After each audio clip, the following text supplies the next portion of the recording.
நான் ஊழியம் செஞ்சுட்டு இருக்கேன், நான் ஊழியத்தில் இருக்கிறேன், நான் பிள்ளைங்க வாலிப பிள்ளைங்களுக்குலாம் வேத வசனத்தெல்லாம் சொல்லி கொடுக்குறேன், ஆன்லைனில் இது பண்ணிட்டு இருக்கேன்னு சொல்லி நிறைய காரியங்கள் சொல்லிட்டு இருக்காங்க. அப்புறம் அவங்க ரட்சிக்கப்பட்டது, அவங்க எப்படி ஆண்டு நடத்தி வந்தாங்க. அப்போது அதெல்லாம் சொல்லும் பொழுது எனக்கு ஒரு இது இந்த சிஸ்டர் வந்து நம்ம விமென்ஸ் டேக்கு வந்து ஆண்டவருடைய வார்த்தையை பகிர்ந்து கொண்டா நல்லா இருக்கும் அப்படின்னு சொல்லி கட்டணனோட கூட பேசுவேன். நான் பேசும்போது நான் ஜோம் பண்ணிட்டு சொல்கிறேன் சிஸ்டர் அப்படின்னு. சிஸ்டரும் ஜோம் பண்ணிட்டு 2 நாளில் எனக்கு என்ன சொன்னாங்க, நான் வரேன் சிஸ்டர் அப்படின்னு சொன்னாங்க. கர்த்தர் இன்னைக்கு அவங்க கொண்டு வந்திருக்கிறாங்க. நம்ம எல்லாரும் கரையில் தட்டி அவங்க வெல்கம் பண்ணுவோம். அவங்க பேர் எஸ்தர், சிஸ்டர் எஸ்தர் ராஜன்.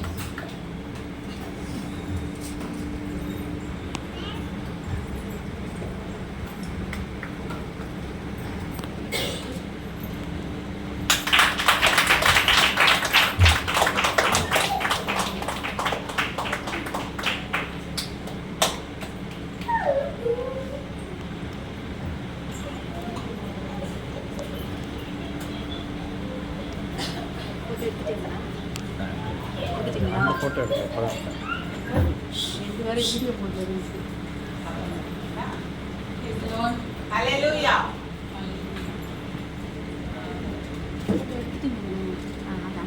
வந்திருக்கிறது எனக்கு ரொம்ப சந்தோஷம். உமன்ஸ் டே அன்னைக்கு உங்கள் எல்லாரையும் பார்க்கறது எனக்கு மிகவும் சந்தோஷம். முதலாவது நான் என்னோட சாட்சியை ஷேர் பண்ணுறேன் என்பதாக தேவனுடைய வார்த்தைக்கு கடந்து போவோம். நான் வந்து ஒரு சிஎஸ்ஐ சபையில் வளர்க்கப்பட்டேன். நல்ல ஒரு ஸ்ட்ரிக்டான ஒரு பேரண்ட்ஸ். நான் காலையில் ஜெபிக்கணும், நைட்டானால் ஜெபிக்கணும், குடும்ப ஜெபம் எல்லாம் ஒரு ஸ்ட்ரிக்டான ஒரு பேரண்ட்ஸ் மத்தியில் நான் வளர்ந்தேன். இப்படி இருக்கும்போது வாலிப நாட்களிலே நான் வந்து அதிகமாக ஆண்டவருக்குள்ளே எங்கள் அம்மா என்னை ரொம்ப அதிகமாக வளர்த்தாங்க. அப்போ திருமண நாட்கள் வரும்போது கர்த்தருடைய சித்தத்துக்காக நான் ஜெபித்தேன். ஆண்டவரே உம்முடைய சித்தமான ஒரு மனதை என்னோட வாழ்க்கையில் வரணும் அப்படின்னு சொல்லி ஆண்டோட சித்தத்தை கேட்டேன். அதன் வழியாக 2005 எனக்கு திருமணம் ஆச்சு. 2005 திருமணம் ஆகும்போது திருமணமான பிறகு என்னோட கனவு வந்து ஒரு அடிமைக்கான ஸ்மோக்கிங் செயின் ஸ்மோக்கராக இருந்தாங்க. எனக்கு முதல்ல தெரியாது, செயின் ஸ்மோக்கராக இருந்தாங்க. அப்போது அது வந்து எனக்கு ஒரு மிகவும் ஒரு கடினமான ஒரு காரியமாக இருந்துச்சு. ஏன்னா இது வந்து ஆண்டவருக்கு பிரியமில்லாத காரியம் இல்லையா. அப்போ இதுக்காக ஜெபிக்க ஆரம்பித்தோம். அவங்க விடணும்னு நினைப்பாங்க, ஆனால் அவங்களால விட முடியாது. அப்போ 2006ஆம் ஆண்டு நாங்கள் வந்து கணவர் வேலை நிமித்தமாக சவுதி அரேபியாவுக்கு நாங்கள் போனோம். சவுதி அரேபியாவில் போகும்போது அங்கே வந்து சர்ச்சே கிடையாது.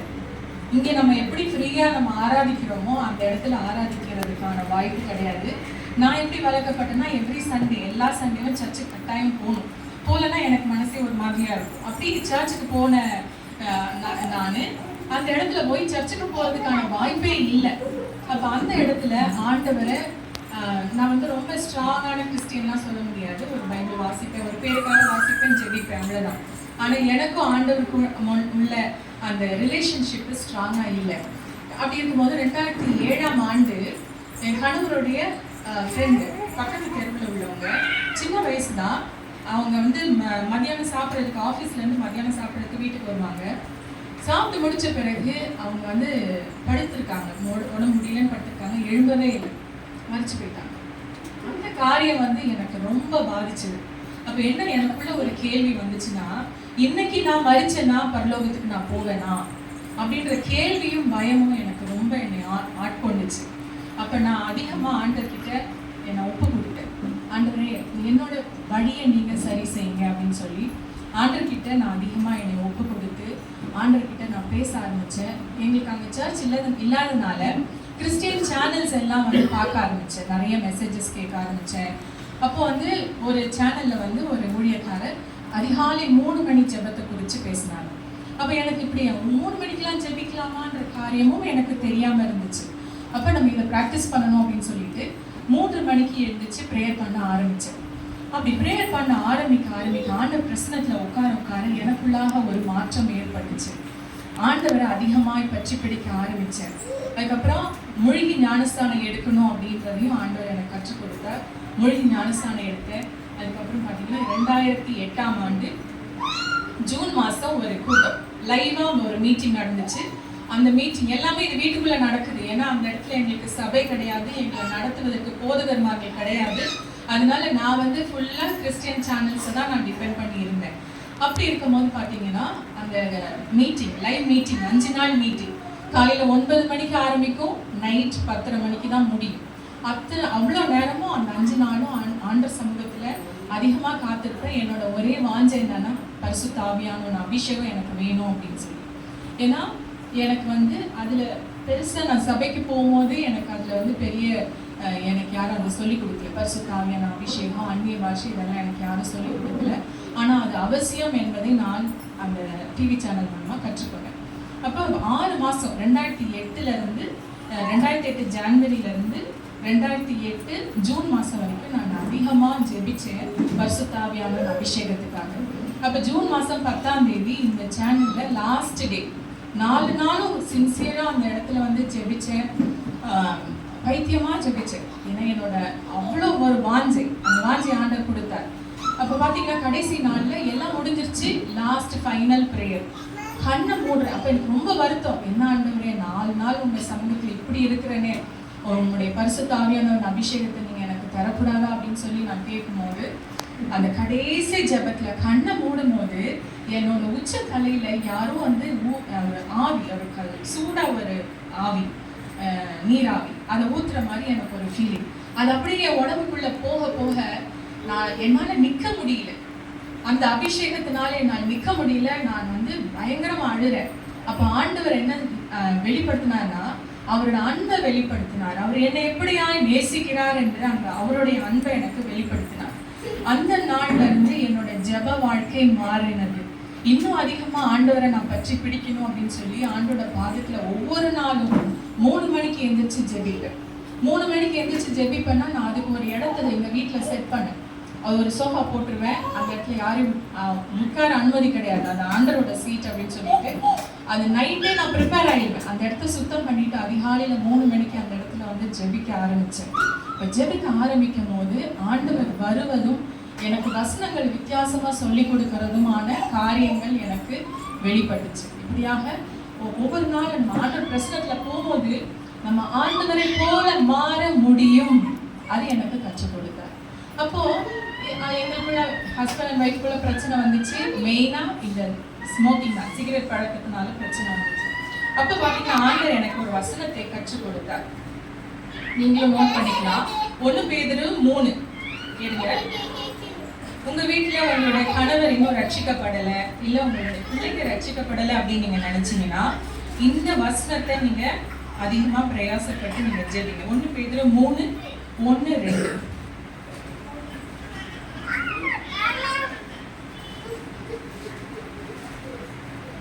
யாராவது எடுத்தீங்கன்னா வாசிங்க. அந்தபடி மனைவிகளே உங்கள் சொந்த புருஷருக்கு கீழ்ப்படிந்தீர்கள். அப்பொழுது அவர்களில் யாராவது திருவசனத்திற்கு கீழ்ப்படியாதவர்களாய் இருந்தால் பயபக்தியோடு கூடிய உங்கள் கற்புள்ள நடக்கையை அவர்கள் பார்த்து போதனையின்றி மனைவிகளின் நடக்கையினாலே ஆதாயப்படுத்தி கொள்ளப்படுவார்கள். அப்போ புருஷன்மார்கள் ரட்சிக்கப்படலை அப்படின்னா முதலாவது நம்ம தான் நம்மளை மாத்திக்கணும். அப்ப நான் ஆண்டத்தை இந்த வசனத்தை ஆண்டவர் எனக்கு சொல்லி கொடுத்தேன். அப்ப முதலாவது எனக்குள்ள ஒரு மாற்றம் வேணும் ஆண்டவரே, என்னுடைய நடத்தை நீங்க மாற்றுங்க, எனக்குள்ளாக உங்களுடைய பிரசனம் இன்னும் அதிகமா வரணும் அப்படின்னு சொல்லி நான் என்ன தாழ்த்தி ஆண்டோட பிரசனத்துல நான் கேட்டேன். போதனையின்றி, 2ஆவது வசனம் பாருங்க, போதனையின்றி மனைவிகளின் நடக்கையினாலே ஆதாயப்படுத்தி கொள்ளப்படுவார்கள்.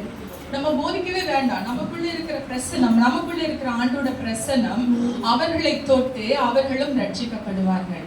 ஸோ இந்த வசனத்தை நான் அதிகமாக பிடித்து கொண்டேன். அப்போ நான் ஜெபிக்க ஜெபிக்க ஜெபிக்க அது வந்து ஒரு நாள் கதை கிடையாது. இன்னைக்கு ஜெபிச்ச ஒரு நாளைக்கு ரட்சிக்கப்படுவாங்கன்னு கிடையாது. ஏன்னா ரட்சிப்பு ஆண்டவர் கையில் இருக்குது. ஸோ இப்படி ஜெபிக்கும் பொழுது ஒவ்வொரு நாளும் அதிகமாக ஜெபிச்சேன். அப்போ பார்த்தீங்கன்னா ஆண்டவர் வந்து 2 ப்ரேயர் பாயிண்ட்ஸை கொடுத்தாரு. ஒன்று வந்து சபை வந்து மனவாட்டியா ஆயத்தமாகணும் இல்லையா, சபை வந்து மனவாட்டி ஆயத்தமாகணும். அடுத்தது பார்த்தீங்கன்னா இஸ்ரவேல் தேசத்துக்காக ஜெபிக்கணும் அப்படின்னு சொல்லி ஆண்டவர் 2 ப்ரேயர் பாயிண்ட்ஸ் எனக்கு கொடுத்தாரு. இதை நீ ஜெபிச்சனா உன்னுடைய கணவருடைய ரட்சிப்பை நான் பார்த்துக்கிறேன் அப்படின்னு சொல்லி எனக்கு ப்ராமிஸ் பண்ணாரு. அதன்படியாக நான் இந்த 2 காரியத்துக்காக ஜெபிச்சதுன்னா 1 நாள் 2 நாள் கிடையாது, நிறைய 40 நாள் ஃபாஸ்டிங் போட்டிருக்கேன். என்னோட ஹாபியே வந்து அந்த இடத்துல, அப்போ நான் வேலைக்கு போகல, என்னோட குடும்பத்தை மட்டும்தான் நான் பார்க்கணும். அதிகமாக நான் ஜெபிச்சேன். 40 நாள் என்னோட ஹாபியே வந்து ஃபாஸ்டிங் அண்ட் ப்ரேயிங்காக தான் இருந்துச்சு. அப்படி இருக்கும்போது 2013 நாங்கள் சவுதிக்கு போனது 2006. 2008 நான் அபிஷேகம் பண்ணப்பட்டேன்.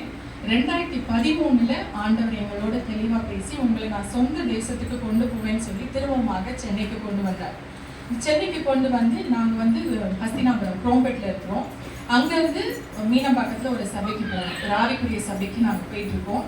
அந்த சபையில் நாங்கள் போய் ஒரு 3 மாசத்துல ஒரு விடுதலை கூட்டம் நடத்தினாங்க. அந்த கூட்டத்துல கர்த்தர் என் கணவரை ரட்சித்தார், விடுதலை ஆக்கினார். அந்த சிகரெட் பழக்கத்தை அன்றோடு முடிஞ்சு இன்ன வரைக்கும் அதை திரும்பி பார்க்கவே இல்லை. வெறும் அந்த அடிமைத்தனத்துல இருந்து மட்டும் விடுதலை இல்லை, ஆண்டவர் அப்படியே அவரை மாற்றி போட்டார். மணிக்கணக்கா இன்னைக்கு வந்து ஜெபிப்பாங்க, மணிக்கணக்கா இன்னைக்கு வந்து இருந்து வசனத்தை பெற்று ஒவ்வொரு வாரமும் சோஷியல் மீடியால ஃபேஸ்புக், இன்னும் வாட்ஸ்அப், இன்னும் என்ன சோஷியல் மீடியால ஷேர் பண்ணுவாங்க. இது அவங்க செய்கிற ஊழியமான இருக்குது. ஸோ இப்படியா வந்து எங்களை ஆண்டவர் ரட்சித்தார், பல காரியங்களை கற்றுக் கொடுத்தார். அப்போ நீங்களும் வந்து இந்த முதலாவது நம்மளிடத்துல ஒரு மாற்றம் உண்டாகணும், நம்மளிடத்துல ஆண்டோட பிரசன்னம் அதிகமாகணும். அப்பதான் நம்ம குடும்பத்துல யார் யாரெல்லாம் ரட்சிக்கப்படலையோ அவங்க நமக்குள்ளாக இருக்கிற தேவ பிரசன்னம் அவங்கள போய் தொடும். இப்போ நம்ம ஆண்டோட வாக்குக்குள்ளாக போவோம். இன்னைக்கு விமென்ஸ் டேயா இருக்கிறதுனால ஒரு 4 பெண்களை குறித்து நம்ம தியானிக்க போறோம். முதலாவது லூக்கா 10ஆம் அதிகாரம், லூக்கா 10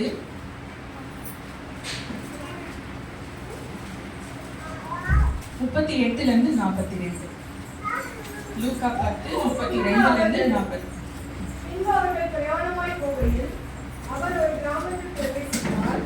அங்கே மார்த்தாள் எனும் பேர் கொண்ட ஒரு ஸ்திரீ அவரை தன் வீட்டிலே ஏற்றுக்கொண்டார். அவளுக்கு மரியாள் எனப்பட்ட ஒரு சகோதரி இருந்தார்.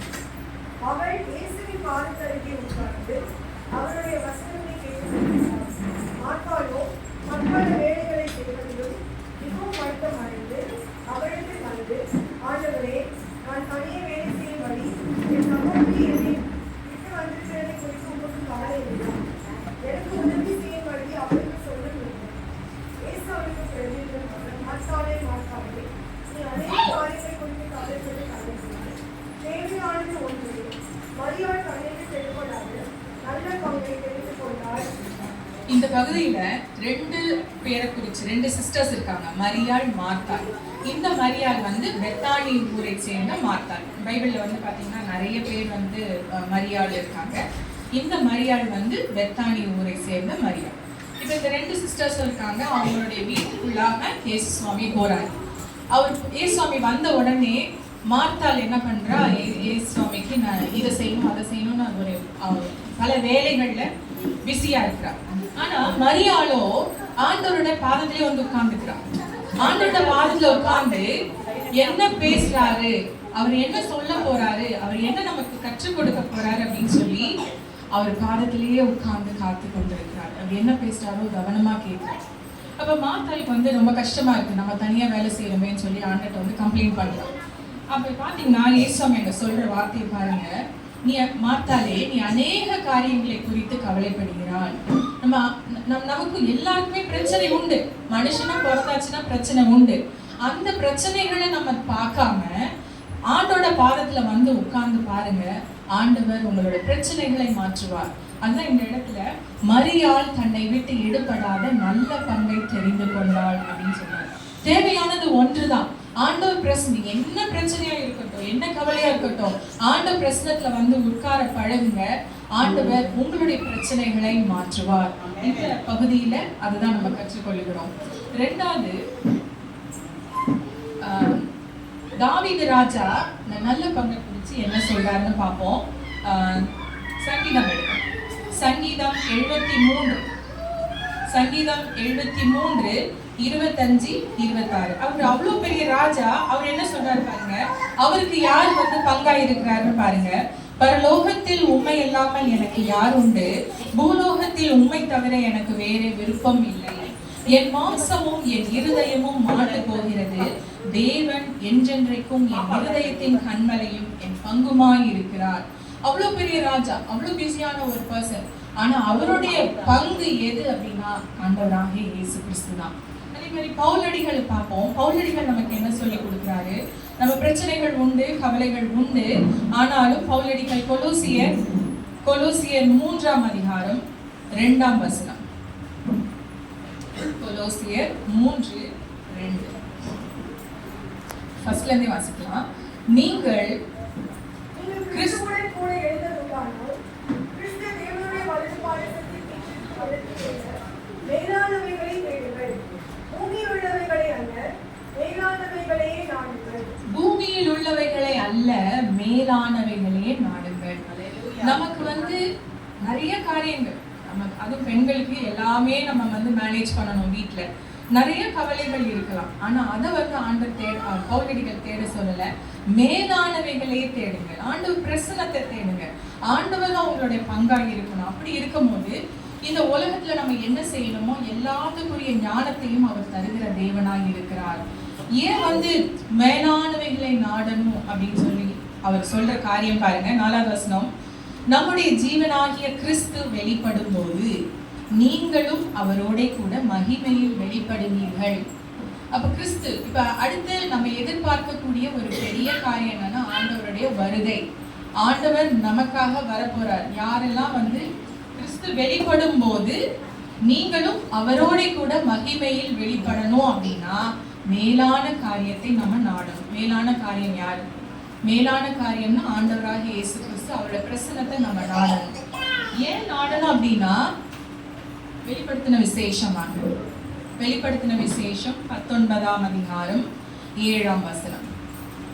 வெளிப்படுத்தின விசேஷம் 19:7.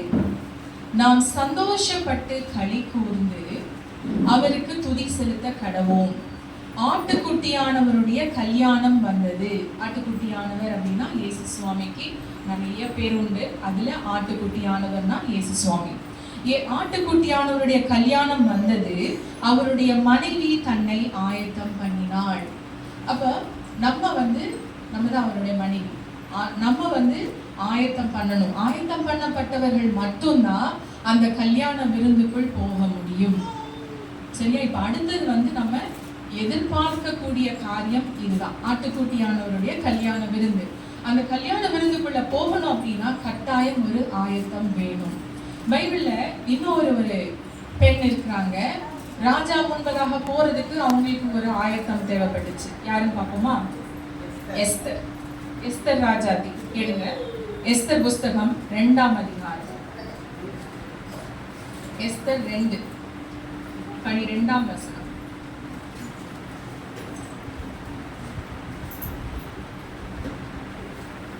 ஒவ்வொரு பெண்ணும் 6 மாதம் வெள்ளை போல தைலத்தினாலும் 6 மாதம் சுகந்த மருத்துவத்தினாலும் ஸ்திரீகளுக்குரிய மற்ற சுத்திகரிப்புகளினாலும் ஜோடிக்கப்படுகிற நாட்கள் நிறைவேறி இவ்விதமால் ஸ்திரீகளின் முறைமைப்படி 12 மாதமாக செய்யப்பட்ட சீர்திருத்தத்திற்கு ராஜாவாகிய அகாஸ்வேருவிற்கு பிரவேசித்து அவளுடைய முறை வருகிறது.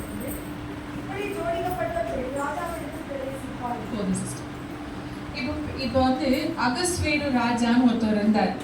அவர் நிறைய நாடுகளை பிடிச்சு வச்சிருந்தார். அவ்வளவு பெரிய ராஜா. இப்ப அவருக்கு ஒரு ராணியை நியமிக்கணும். இந்த ராணியை தேர்ந்தெடுக்கிறதுக்காக அந்த தேசத்துல இருந்து அழகான பெண்கள் எல்லாம் கூப்பிடுறாங்க. அழக மாத்திரம் வெளித்தோற்றத்தை மட்டும் பார்த்து ராஜா முன்னாடி நிற்பது கிடையாது. அந்த அழகான பெண்கள், அவங்க செலக்ட் பண்ண பெண்கள் எல்லாம் ஒரு சுத்திகரிப்பு அவங்களுக்கு அவசியமா இருக்கிறது. ராஜா முன்பது போய் நிக்கணும் அப்படின்னா கட்டாயம் ஒரு சுத்திகரிப்பு வேணும். பாருங்க, 6 மாசம் வெள்ளை போல தைலத்தினாலும் இன்னொரு 6 மாசம் சுகந்த வர்க்கங்களினாலும் அப்படி அவங்களை தன்னை சுத்திகரித்துக் கொள்றாங்க. 12 மாதம் சுத்திகரிச்ச பின்பதாக தான் அந்த ராஜா முன்பதாக அந்த மனைவி அந்த ராணி நிற்க முடியும். அப்போ நம்ம ஆண்டவராகிய இயேசு கிறிஸ்து ராஜாதி ராஜா அவர் முன்னாடி நிற்கணும் அப்படின்னா கட்டாயம் நமக்கு ஒரு ஆயத்தம் வேணும், அவசியம். ஆயத்தம் இல்லாமல் அவரை சந்திக்க முடியாது. அப்ப நம்மளுடைய வாழ்க்கையில ஒவ்வொரு நாளும் நமக்குள்ளாக ஒரு ஆயத்தம், ஒரு சுத்திகரிப்பு அவசியம், மிகவும் அவசியம். ஒவ்வொரு நாளும் அதிகாலையில் எழுந்து முதல் மணி நேரத்தை ஆண்டவருக்கு கொடுத்து உங்களை நீங்களே ஆண்டவர் சுத்திகரிப்பு பண்ணும்படியா ஆண்டவர்கிட்ட நம்ம கேட்கணும். ஸோ ஒரு சுத்திகரிப்பு இருந்தாதான் நம்ம ராஜாதி ராஜாவை சந்திக்க முடியும், ஆட்டுக்குட்டியானவருடைய கல்யாண விருந்துல கலந்து கொள்ள முடியும். இப்போ இன்னும் 3வது பெண் பார்ப்போம். லூக்கா 7ஆம் அதிகாரம் இருக்கு. லூக்கா 7ஆம் அதிகாரம். அதுல வந்து அந்த பெண்ணுடைய பேர் வந்து குறிப்பிடப்படலை. ஆனா மற்ற 3 சுவிசேஷ பகுதியிலும் அவளும் ஒரு மரியாள். அவள் யாருன்னா மகதலேனா மரியாள். அவ வந்து ஒரு பாவியான ஒரு ஸ்திரீ. மகதலேனா மரியாள் யாருன்னா ஒரு பாவியான ஒரு ஸ்திரீ. அவ வந்து விபச்சார பாவத்துல பிடிபடுறான். அந்த பாவத்துல இருக்கிற அவளை ஆண்டவர் என்ன பண்றாருன்னா மன்னிச்சிடுறாரு. அப்போ அவளுக்கு வந்து அவ்வளோ அன்பு, ஆண்டவர் மேல அவ்வளோ அன்பு. ஆண்டவராக இயேசு கிறிஸ்து வந்து ஒரு சீமோன் அப்படின்ற ஒரு பரிசேயன் வீட்டுல ஒரு விருந்துக்காக உட்கார்ந்துருக்காரு. அந்த இடத்துல இந்த மரியாள் வரா.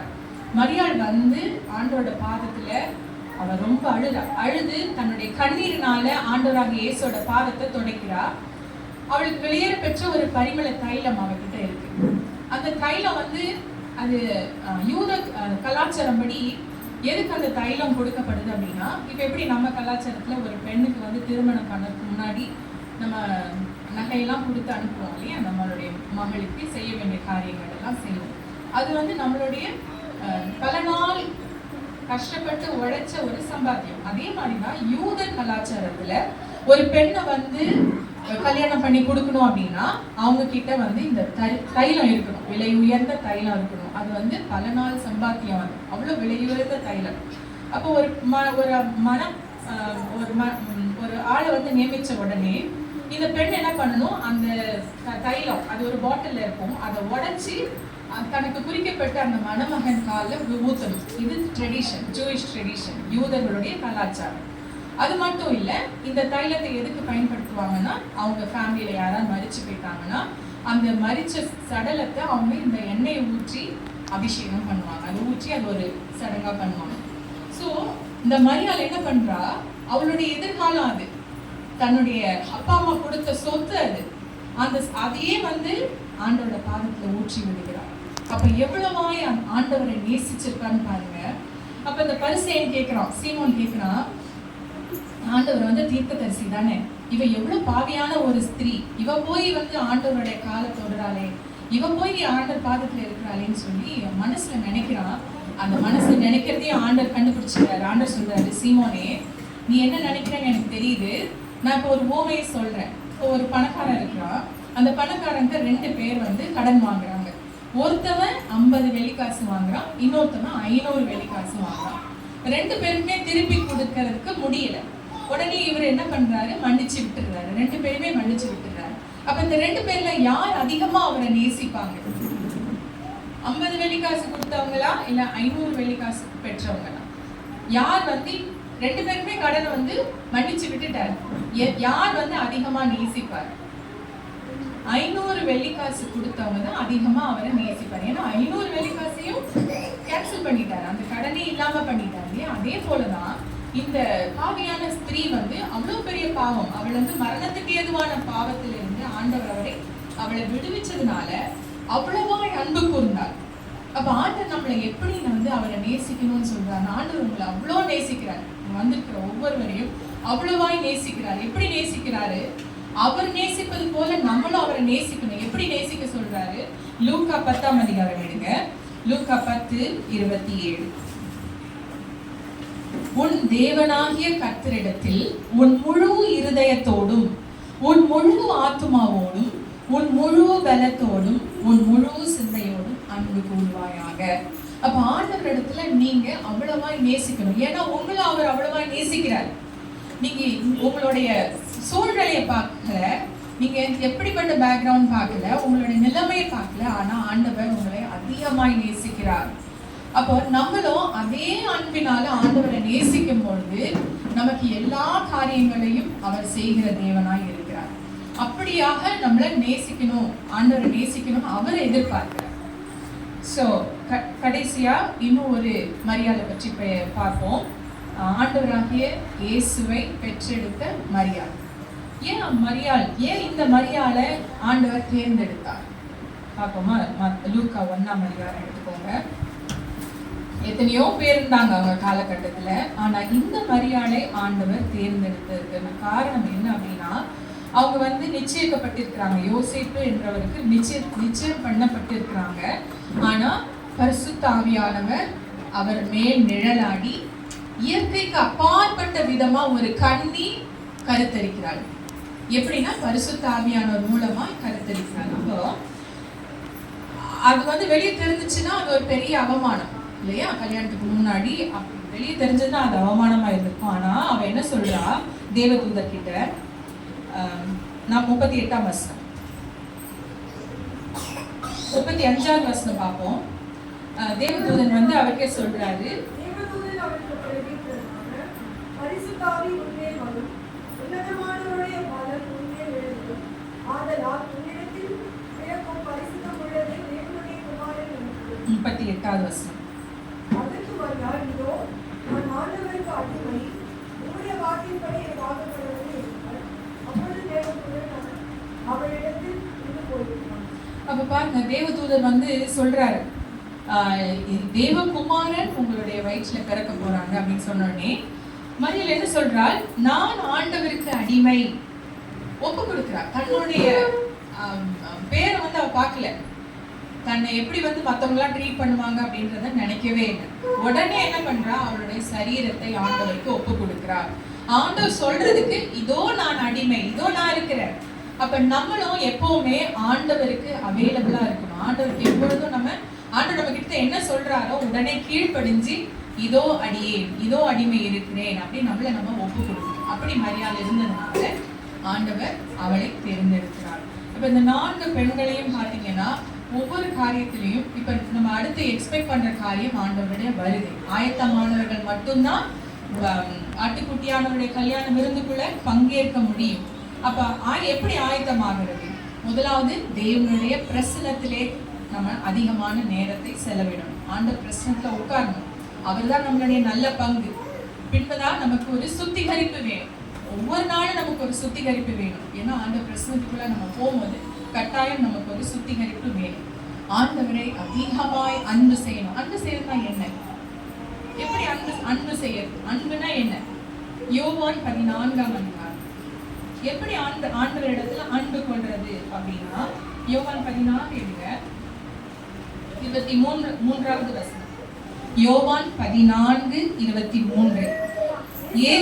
இயேசு அவனுக்கு பிரதியுத்தரமாக, ஒருவன் என்னில் அன்பாய் இருந்தால் அவன் என் வசனத்தை கைக்கொள்வான். அப்ப நம்ம வசனத்தை வாஞ்சியோட வாசிக்க ஆரம்பிங்க. வசனத்துல வசனம் தான் ஜீவன். ஒருவன் என்னில் அன்பாய் இருந்தால் அவன் என் வசனத்தை கைக்கொள்வான், அவனில் என் பிதா அன்பாயிருப்பார். அப்ப நம்ம வசனத்தை கைக்கொள்ளணும் அப்படின்னா பிதாவானவர் நம்மிடத்திலே அன்பாயிருப்பார். அடுத்து லாஸ்ட் லைன் பாருங்க, நாங்கள் அவனிடத்தில் வந்து அவனோட வாசம் பண்ணுவோம். நாங்கள்னா யாரு? நாங்கள் பரிசுத்த ஆவியானவர், இயேசு சுவாமி, பிதாவாகிய தேவன், 3 பேரும் நம்மிடத்துல வந்து வாசம் பண்ணுவாங்க. எப்போ? நம்ம ஆண்டவரை நேசித்தால். ஆண்டவரை நேசிக்கிறதுனா என்ன? ஆண்டவருடைய வார்த்தையை நம்ம கீழ்ப்படியணும், ஆண்டவருடைய வசனத்தை வாசிக்கணும். இன்னைக்கு நிறைய பேர் புதுசா வந்துருக்கீங்க. நீங்க வந்து பைபிள் இல்லைன்னா பைபிள் வாங்கிக்கோங்க, சரியா? டெய்லியும் ஒரு அதிகாரம் வாசிக்கல, 10 வசனம் வாசிங்களேன். உங்களுக்கு என்ன பிரச்சனை இருக்கு? நிறைய பிரச்சனை, எல்லாருக்கும் பிரச்சனை இருக்கு. எந்த பிரச்சனையா இருந்தாலும், பலவீனமா இருந்தாலும், சுகவீனமா இருந்தாலும், டெய்லி ஒரு 10 வசனம் வாசிங்க. அது ஜீவனுள்ள வார்த்தை, அதுதான் மருந்து. ஒரு சுகவீனமா இருந்தீங்கன்னா போய் ஒரு டேப்லெட் வாங்கி சாப்பிட்றீங்க இல்லையா? அந்த மருந்து மாதிரி டெய்லி 2 வசனம் மனப்பாடம் முடிஞ்சா பண்ணுங்க, இல்லைன்னா வாசிங்க. இப்படி வாசிக்க உங்களுக்குள்ளா இருக்கிற பலவீனம் போயிடும். இன்னொரு சாட்சி சொல்றேன் புதுசா வந்தவங்களுக்காக. ஒருத்தவங்களுக்கு வந்து கேன்சர், கடைசி ஸ்டேஜ் கேன்சர். அவங்களுக்கு வந்து டாக்டர்ஸ் வந்து நாள் குறிச்சிட்டாங்க, இவ்வளவுதான் அப்படின்னு சொல்லி நாள் குறிச்சிட்டாங்க. அப்போ வந்து அவங்க கடைசியா போய் அவங்களுடைய ஃபேமிலி மெம்பர்ஸ், அவங்களுடைய சொந்தக்காரங்கள் எல்லாம் போய் பார்த்துட்டு வந்துடலாம் அப்படின்னு சொல்லிட்டு போறாங்க. அப்போ அந்த இடத்துல பாத்தீங்கன்னா ஒரு சபையில ஒரு சின்ன கூட்டம் பைபிளை மாத்தி வாசிக்கிறாங்க. 3 நாளும் மாத்தி வாசிச்சு பைபிளை முடிச்சிடுறாங்க. இது அவங்களுக்கு ரொம்ப பிடிச்சிருந்துச்சு. ஸோ இவங்க என்ன பண்றாங்க, இவங்க ஊருக்கு வந்துட்டு நம்மளும் அந்த பைபிள் வாசிப்போம் அப்படின்னு சொல்லிட்டு இவங்க வாசிக்க ஆரம்பிக்கிறாங்க. ஃபைனல் ஸ்டேஜ் கேன்சர், நாள் குறிக்கப்பட்டவங்க. பைபிளை வாசிச்சு அவங்க டெய்லி ஆசையா வாசிக்கிறாங்க. பைபிளை வாசிச்சு முடிக்கும் போது அவங்களுக்குள்ள ஒரு புதிய பலம் வந்துருச்சு. நம்ம உடம்பு வித்தியாசமா இருக்குது, பழைய மாதிரி இல்லையே அப்படின்னு சொல்லிட்டு போய் டாக்டர் கிட்ட போய் செக் பண்றாங்க. கேன்சரே இல்லாம ஆயிடுச்சு. அப்போ உங்களுக்கு என்ன பலவீனம் மட்டும் கிடையாது, என்ன பிரச்சனை வந்தாலும் நீங்க பைபிள் எடுத்து வாசிங்க. பைபிள் எடுத்து சத்தமா வாசிங்க, மனசுல வாசிக்க கூடாது. பைபிள் வாசிக்கும் போது உங்க காது கேட்கணும், சத்தமா வாசிங்க. உங்க வீட்டுல உள்ளவங்க எல்லாம் கேட்கணும். சத்தமா வாசிக்க உங்களுக்குள்ள இருக்கிற விசுவாசம் பெருகும். எப்பேற்பட்ட சூழ்நிலை வந்தாலும் உங்களால அந்த சூழ்நிலையை மேற்கொள்ள முடியும். சரியா? இதை நீங்க பிராக்டிஸ் பண்ணுங்க. ஜெபிக்கலாமா?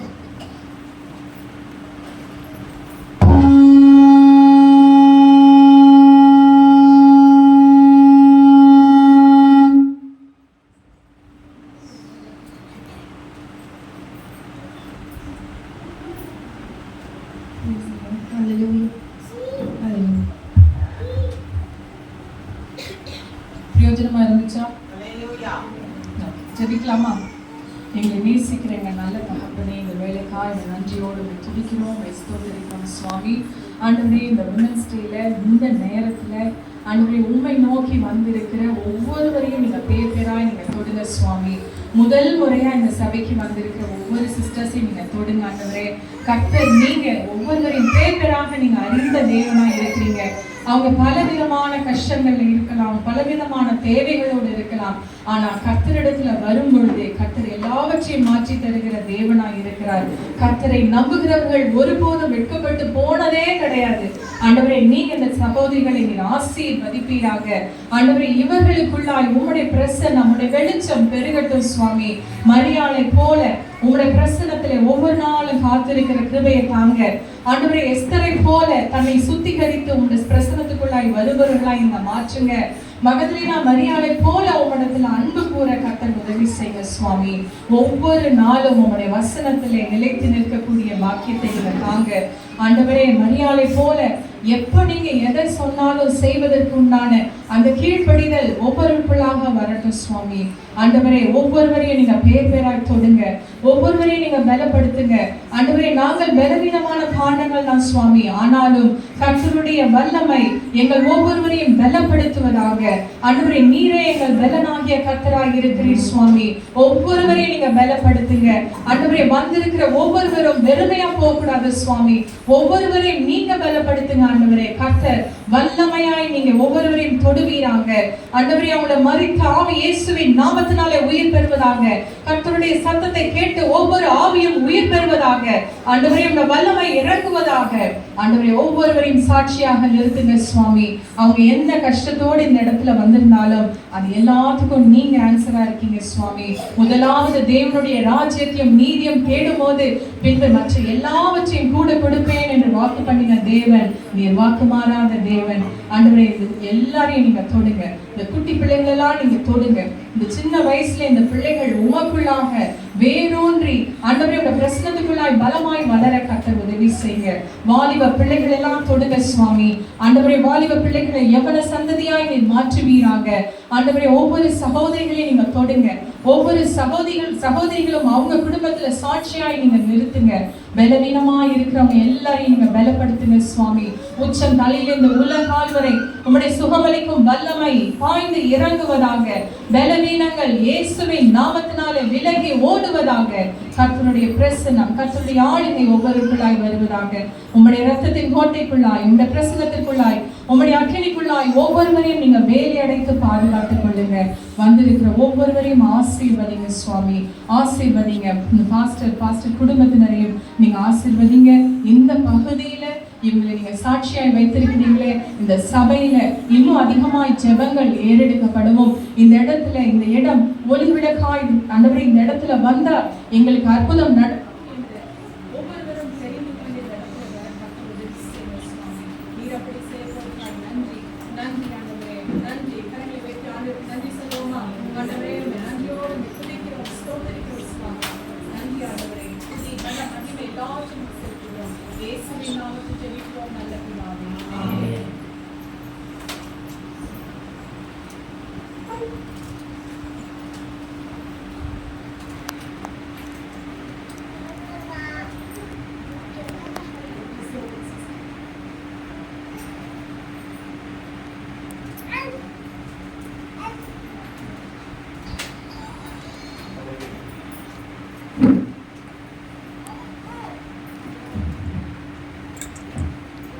Thank you so much, sister, for your good and motivational message. Amen. Hallelujah. ரொம்ப என்ன சொல்றது, ரொம்ப பிரயோஜனமா இருந்தது. Amen. Hallelujah. கர்த்தர் நல்லவர். Amen. இன்னைக்கு அநேகர் கண்டிப்பாக பிரயோஜனப்பட்டிருப்பீங்க. நிறைய டிப்ஸ் கொடுத்துருக்காங்க. நம்ம ஆவிக்குரிய வாழ்க்கையில் என்னெல்லாம் எப்படிலாம் நம்ம முன்னேறலாம் அப்படின்னு அவங்க சாட்சியும் நம்ம கேட்டோம். கர்த்தர் அவங்களுக்கு செய்தது போல நமக்கும் செய்ய வல்லமையுள்ளவராக இருக்கிறது. நம்ம ஹல்லேலூயா, ஹல்லேலூயா, கர்த்தர் நல்லவர். ஆமென். சரி, சிஸ்டர் ப்ரேயர் பண்ணிட்டாங்க. ஃபைனல் கன்க்ளூஷன் ஒரு சின்ன ப்ரேயர் நம்ம பண்ணி முடிச்சுட்டு உங்கள் எல்லாருக்கும் வந்து ஒரு சின்ன கிஃப்ட் இருக்குது. சின்ன கிஃப்ட் நீங்கள் எப்படியும் என்ஜாய் பண்ணுற மாதிரி. அப்புறம் உங்கள் எல்லாருக்கும் ஒரு டீயும் ஸ்நாக்ஸும் இருக்குது. நீங்கள் சாப்பிட்லாம் இல்லை வாங்கிட்டு கூட போகலாம். சரிங்களா? நம்ம ஜோம் பண்ணலாமா? கண்டிப்பாக எங்களை அதிகமாக நேசிக்கிற நல்ல தகப்பனே இயேசப்பா, இந்த நல்ல நாளில் ராஜா பெண்களாய் நாங்கள் கூடி ஜெபிக்கும்படியாய் அப்பா நேரத்தை செலவிடும்படியாய் கர்த்தர் கொடுத்த நல்ல கிருபைக்காக உங்களுக்கு நன்றி செலுத்துகிறோம். இயேசப்பா, இன்னும் இந்த பெண்கள் மீட்டிங் ஆண்டவரே இயேசப்பா பிரயோஜனமாக இருக்க அநேகர் வந்து சபையில் கலந்து கொள்ள கர்த்தர் உதவி செய்யுங்க. இன்னும் அநேக பெண்கள் கூடி இருக்க கர்த்தர் எனக்கு உதவி செய்யுங்க. அப்பா, இந்த ஆலயத்தில் அநேக ஆத்துமாக்கள் கடந்து வர கர்த்தர் உதவி செய்யுங்கப்பா. ஆண்டவரே இயேசப்பா, பேசுவதான மகளை கர்த்தர் நீங்கள் ஆசீர்வதிங்க. அநேக ஆயிரம் லட்சங்களுக்கு பயன்படுத்துகிறாங்க. அவங்க குடும்பத்தாரை ஆசீர்வதிங்க. அப்பா, பிரதற்காக ஜெபிக்கிறோம், பிள்ளைகளுக்காக ஜெபிக்கிறோம், சிஸ்டர் செய்கிற வேலைகளுக்காகவும் ஜெபிக்கிறோம். எல்லாத்தையும் கர்த்தர் நீர் பாதுகாத்து வழி நடத்துங்கப்பா. இந்த ஜெபத்தில் கலந்து கொண்ட ஒவ்வொருவருக்காக நம்ம ஜெபிக்கிறோம்.